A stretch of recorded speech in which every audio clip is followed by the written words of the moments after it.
Allahumma salli ala Sayyidina Muhammadin wa alihi wa sahbihi wa barik wa salim alaihi. Lumpas sakabeh jalma diudag-udag neraka, taya pisan nu ngabela angin amal keur di dunya. Lumpas sakabeh jalma murunaka Nabi Adam, minta tulung jeung syafaat. Nabi Adam teh ngadawuh, aduh karunya teuing, boro-boro nyafaatan, kaula ge keur susah tusugan ka Nabi Nuh.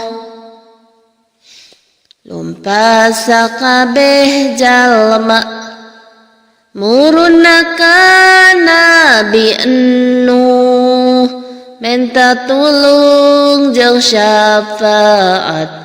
Nabi Nuh teh ngadawuh, aduh karunya teuing, boro-boro nyafaatan, kaula ge keur susah tusugan ka Nabi Ibrahim. Lumpas sakabeh jalma muruna ka Nabi Ibrahim, minta tulung jeung syafaat. Nabi Ibrahim ngadawuh, aduh karunya teuing, boro-boro nyafaatan, kaula ge keur susah tusugan ka Nabi Musa.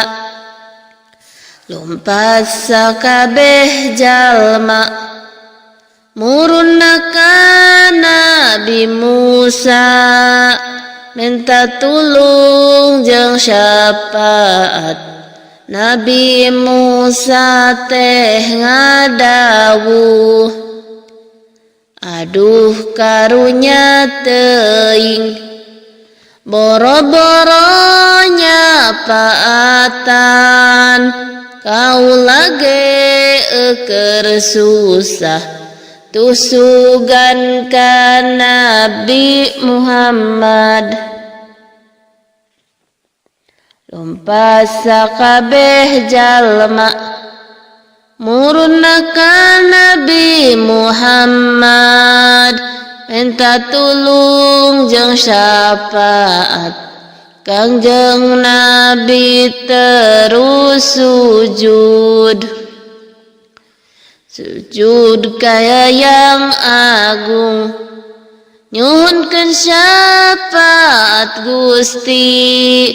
Gusti Allah teh nimbalan peku anjeun syafaatan. Cengkatina sujud Kangjeng Nabi teh ngarejat, narajang naraka galak, naraka ampun careurik, hanjat ka meja hejo. Kangjeng Nabi ngahukuman dina waktu genep jaman, jalma rengse sadayana